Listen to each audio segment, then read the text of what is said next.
Zamfara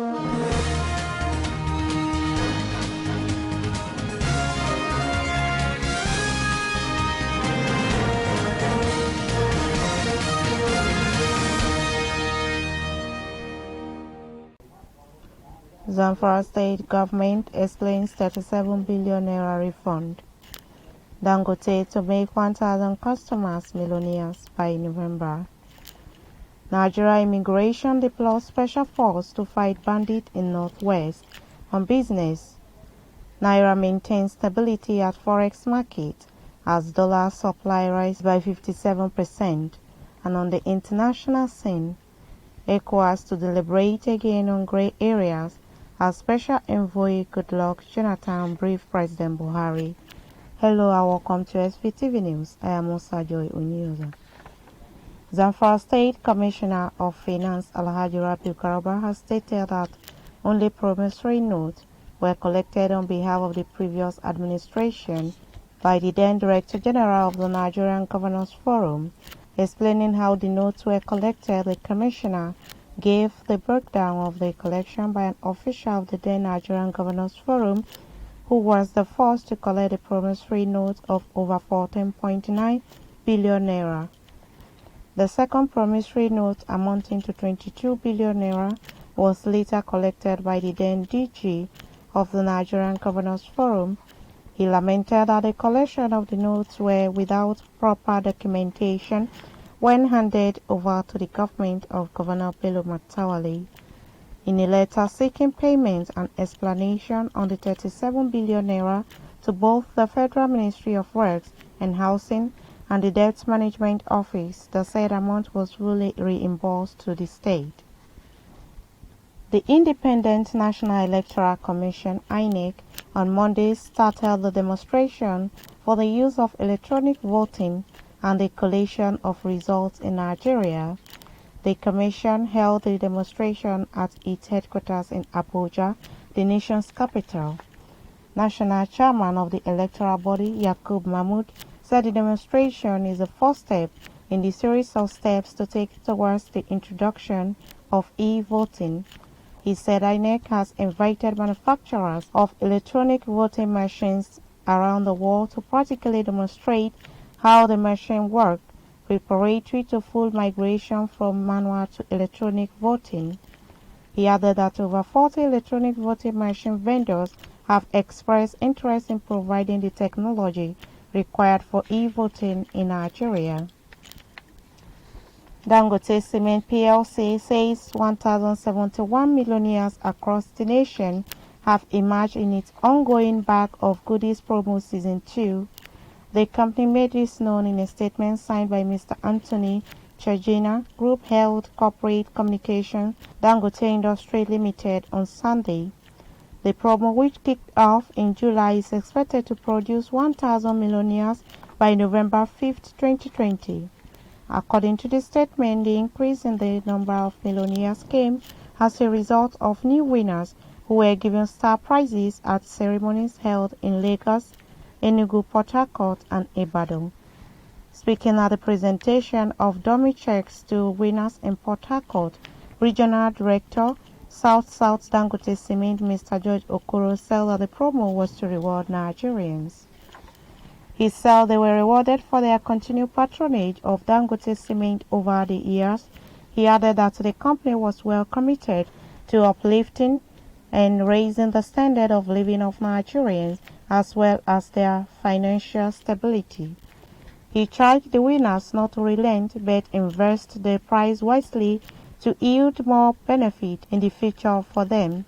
The Dangote Regional Director stated the company's readiness to give out 1 billion naira to 1,000 customers. He noted that other prizes to be won included refrigerators, tricycles, recharge cards, and television sets. President Muhammadu Buhari has declared that the National Ethics and Integrity Policy Project government aspiration for a discovery of the country's cherished traditional ethical values of honesty, integrity, hard work, truth, and justice, unity, faith, and consideration for one another irrespective of status or background. Corruption and corruptive tendencies are abhorrent to these core ethical values.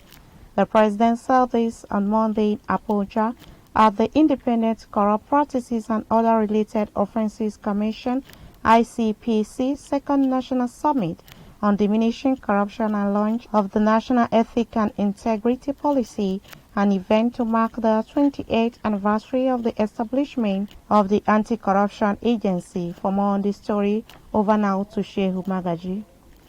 The policy was put together by the ICPC in collaboration with the Office of the Secretary to the Government of the Federation and the National Orientation Agency. The President recalled that as a military head of state, he fought corruption headlong and held public officers who abused their office or misused public funds to account. The President furthermore introduced the War Against Indiscipline, WAI, one of whose cardinal objectives was promotion of the cherished culture of ethical conduct, integrity, and hard work. He reiterated his belief that progress could only be achieved in the delivery of dividends for the citizenry when the arms and the tiers of government work together. Shehu Magaji reporting for SBTV.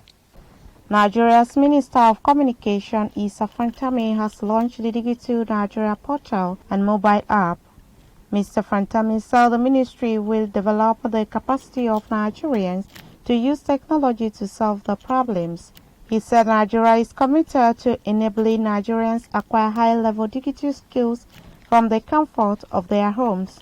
The digital economy encompasses ICT and all digital services, which include all online activities in financial institutions, e-commerce, online tax payment, any form of online payment, online banking.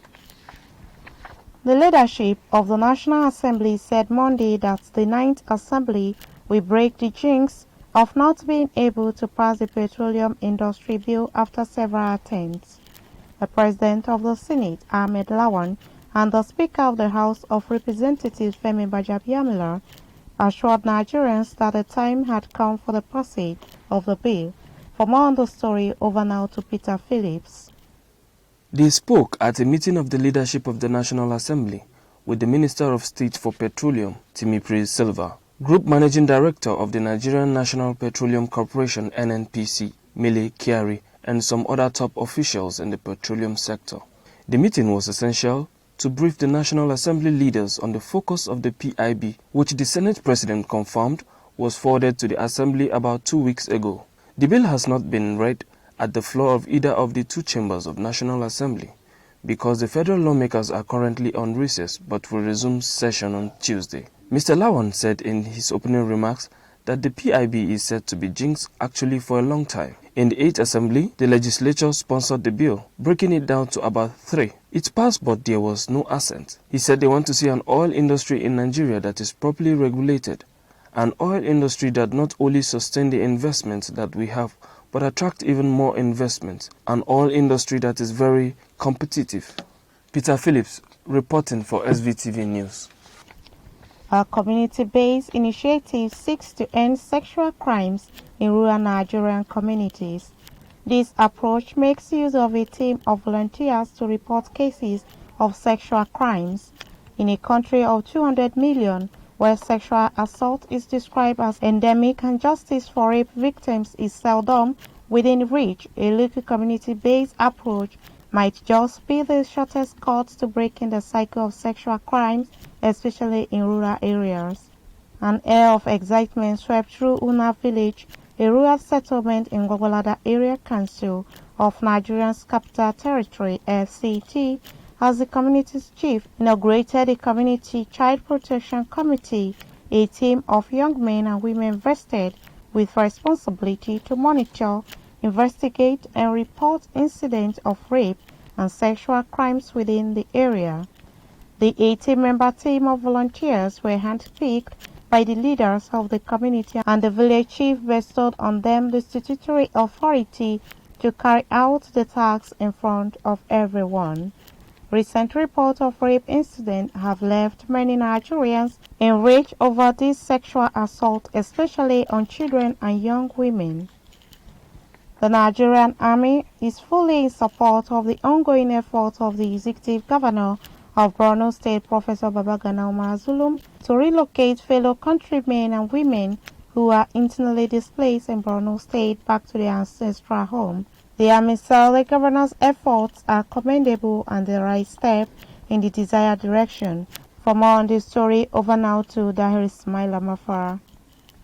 As a patriotic and a key agency in the war on terror in the northeast Nigeria, the Nigerian Army will continue to do everything possible to ensure the successful actualization of Governor's desire on its unflinching commitment to the relocation of the internally displaced persons to their original abodes. In this regard, the Theatre Command has been directed to do all it takes to ensure the successful and the seamless relocation of all the affected people in the state. The relocation of these law-abiding Nigerians to their towns, villages and homes at this stage of the war against insurgency is highly strategic and a decisive political decision required to actualize both the political and military objectives of the war towards the ultimate end state of restoring peace and stability to Borno State and the Northeast region.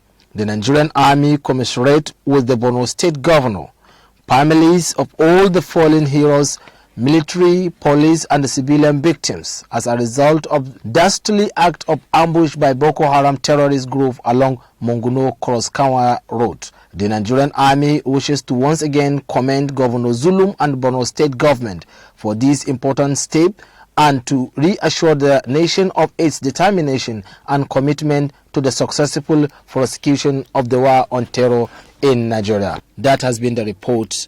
Dahiru Samaila Mafara, Standard Voice News. The Nigerian Immigration Service on Monday said it will deploy a 2,000-strong special force in the northwest to restore peace and security in the region. The Controller General Mohammed Babadende stated this during the passing out parade of 321st batch of Pioneer Special Force of the service at the Nigerian Immigration Service Training School in Kano. Mr. Babadende said the deployment was imperative to address security challenges and enhance peace-building process in the region.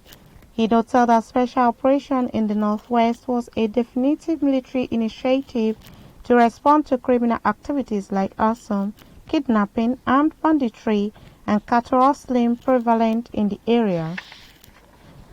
No fewer than 17,000 communities have been affected by flood in the Niger state, the Secretary to the State Government, Ahmed Mutane, had said. In a statement, Emina on Monday said the SSG made this known during an on-the-spot assessment of the flood situation in Makwa local government areas of the state. The SSG also said that about 60,000 people in Makwa local government area had been affected by the flood, which led to the collapse of houses and farmlands submerged. He said the government have begun the distribution of 2,400 assorted grains to communities affected in Makwa to cushion the effect of the flood.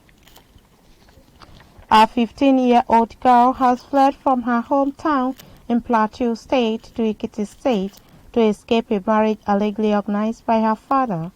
The Publicity Secretary of the Federation of Women Lawyers in Ekiti State, Mrs. Lola Oloko, said the minor fled on Thursday, September 17, 2020, to stay with her brother identified as Adamu to avoid the marriage.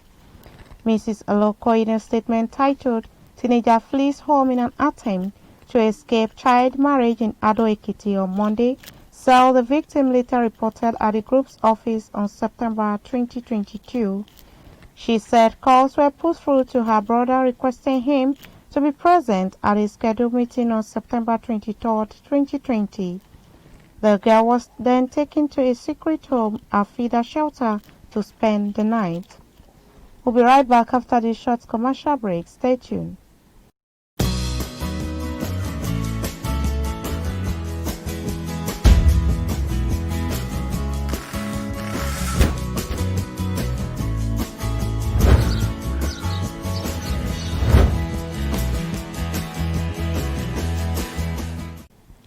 Welcome back. Let me quickly take you to our business desk for the business update. Welcome to Business News. I am Samira Ibrahim. Forex liquidity improves by 57% as Nigeria's exchange rate at the NAPEX window remains stable to close at 386 naira per dollar during intra-day trading on Monday, September 28. Also, the naira remains stable for the third consecutive day, closing at 467 naira per dollar at the parallel market on Monday, September 28, 2020. At the black market, where Forex is traded unofficially, the naira remains stable against the dollar to close at 467 naira per dollar on Monday, according to information from Abokims, a prominent FX tracking website. This was the same rate that it was exchanged for on Friday, September 25th. The local currency has strengthened by about 7.8% within the last 1 week at the black market, as the CBN introduced some measures targeted at exporters and importers in order to try to boost the supply of dollars in the foreign exchange market and reduce the high demand for Forex by traders. The CBN has sold over $200 million to BDCs since the resumed Forex sales on Monday, September 7, 2020. This was expected to inject more liquidity to the retail end of the foreign exchange market and discourage hoarding and speculation. However, the exchange rate against the dollar has failed to sustain the initial gains made after the CBN announced plans to provide liquidity. BDC operators have urged the Apex Bank to reconsider the margin allowed for the currency traders, as it was inadequate to meet their expenses. We also noted that Forex traders monitored during the previous week appeared to hold Forex as they anticipated further depreciation in the market. And that's all we have on business. I'm Samira Ibrahim. And on the international scene, heads of state and government of the Economic Community of West African States, at the behest of their chairman, President Nana Akufo-Addo of Ghana, may confer again to discuss outstanding grey areas in the Mali political situation, President Muhammadu Buhari has indicated. The president spoke after receiving briefing at the State House, Abuja, on Monday from ECOWAS Special Envoy to Mali, former Nigerian President Dr. Goodluck Jonathan. Mali has appointed a civilian as interim president who will stay in office for 18 months and lead the country back to constitutional order after the military had taken over power in the country. That was part of irreducible demands by West African leaders before sanctions imposed on the country could be lifted.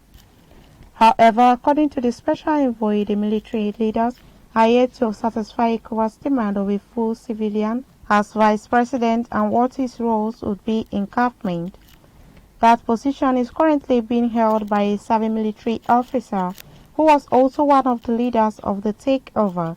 President Buhari counseled the special envoy to present a formal report to the new ECOWAS chairman, President Nana Akufo-Addo of Ghana, who will then write to the leaders of West African countries officially to determine the next steps. The president said with about 2/3 of Mali currently under occupation by terrorists, the priority of the military should be secure to their country rather than hold on to power. Still on the international scene, President Muhammadu Buhari is delighted that a bond of friendship between Nigeria and the People's Republic of China has continued to strengthen. The president, in a letter of felicitation with President Xi Jinping on the occasion of the 71st anniversary of the proclamation of the Republic of China and the country's National Day, said though COVID-19 pandemic has caused disruptions in the economies of the country, it however gladdens his heart that despite this, the two countries have remained steadfast and supported each other. President Muhammadu Buhari appreciated the government of China for being supportive of the infrastructural revolution of Nigeria on the occasion of the 71st anniversary of the proclamation of the People's Republic of China. President Buhari sent warm greetings to Xi Jinping on behalf of himself, the government and the people of the Federal Republic of Nigeria. That has been the news from Standard Voice Television. To end the news, a quick look at the major headlines. Zamfara State Government explains 37 billion naira refund. Dangote to make 1,000 customers millionaires by November. Nigeria immigration deploys special force to fight bandits in Northwest. On business, Naira maintains stability at forex market as dollar supply rises by 57%. And on the international scene, ECOWAS to deliberate again on grey areas as Special Envoy Goodluck Jonathan briefed President Buhari. That's the news. On behalf of the production crew and Head of News and Current Affairs Department, Alhaji Ibrahim Garabachino, I still remain Musa Joy Onyoza. Thanks for watching and stay tuned.